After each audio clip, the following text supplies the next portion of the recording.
N-word twice on livestream, and backing off from a color-skinned kid. Are idols being more ignorant of their fans' culture, or these few-second videos were taken out of context? Armed with academic papers from professionals, hours of research for big pictures, and close examination of real-life public reactions, let me show you what really happened so you can answer yourself if V, Jang Wonyoung and Julie from Kiss of Life were being racist and culturally offensive.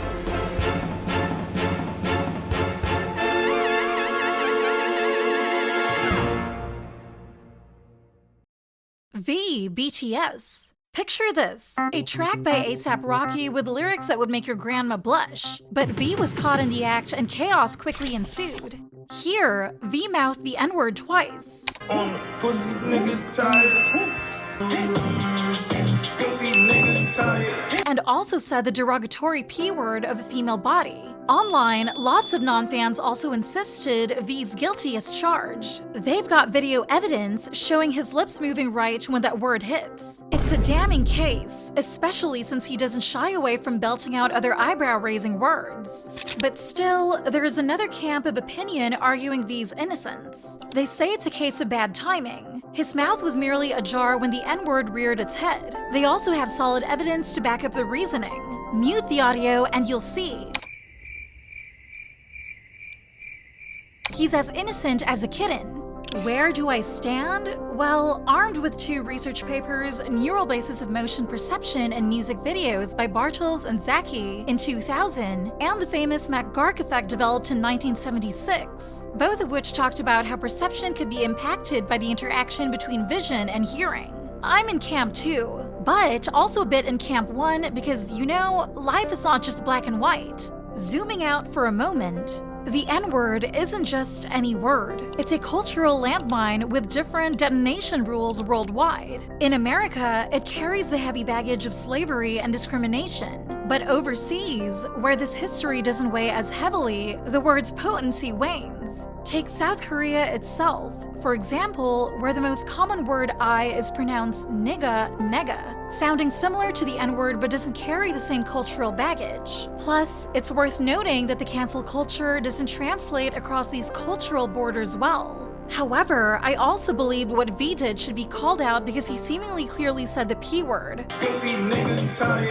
which was just as bad. For the N-word, as a member of BTS whose fanbase is the most diverse in the world, he should have been more careful when it comes to cultural sensitivity, especially in the past where V was once the victim of racism as the Australian talk show edited his cheering moment to a spreading COVID moment. He should have known better the feeling of being racist against and should have avoided any slips potentially causing that type of situation at all cost. Even with the scientific evidence, I still want to know your opinion if V was ignorant and offending the black community, especially when many Redditors were super frustrated like this. So drop your thoughts now.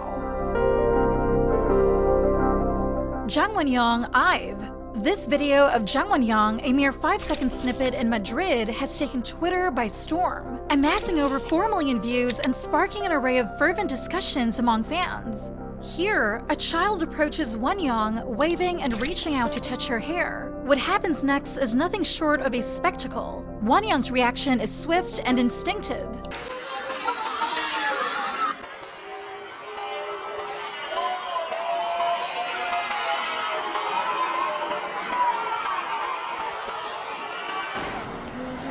Surprise flashes across her face, immediately stepping backward. The security team springs into action, swiftly intervening to remove the child from the scene.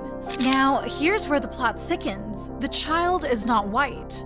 This detail alone has triggered a heated debate, one that questions whether Wonyoung's reaction was tainted by racism or colorism. Some argue that, even if she was startled, a simple glance or a friendly wave would have sufficed, especially considering the child's innocent intentions was to greet her. But hold on, there's a twist. When we delve deeper into Wonyoung's interactions with children, a more nuanced picture emerges. First, it's human nature to react with surprise when someone unexpectedly invades our personal space. And Jang Wonyoung's reaction here is totally natural. But what matters more is her reactions other times.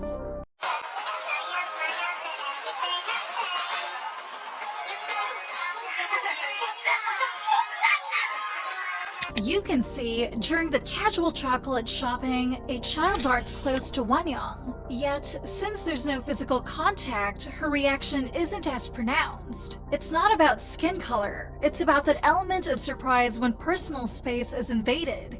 So, which side sounds more convincing? It's evident that both sides have valid points. Wonyoung could have potentially handled the situation more professionally as an idol, and an adult, perhaps with a simple wave of acknowledgement. Still, the child might have exercised caution and refrained from approaching so closely. Oh, and if you like this type of content, drop us a like so we can know and adapt to your preference better. Julie, Kiss of Life.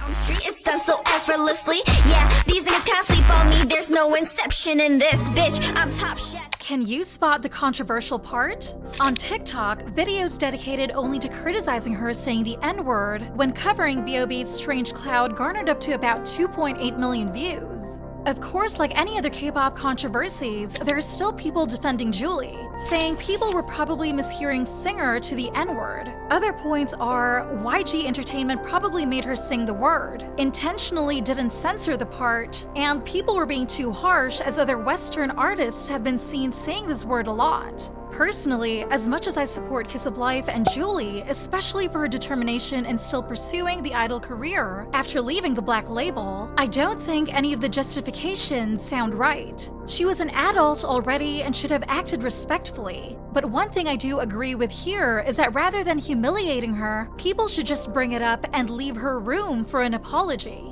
In fact, Julie herself also promptly owned up to her mistake, apologizing for the action rather than leveraging the protection of some fans. So yes, it's true she made a mistake 6 years ago, but it's also true that she has a growth mindset, quickly taking responsibility to grow professionally as an idol of the young. The Black community also accepted her apology and showed a supportive attitude, but as rational people, they also clarified that Julie was forgiven, but the mistake would be unforgotten.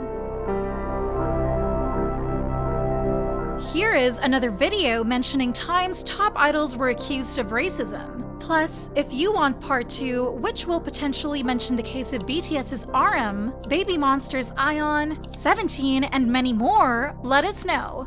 Now, thank you for watching, and this is BeBoss.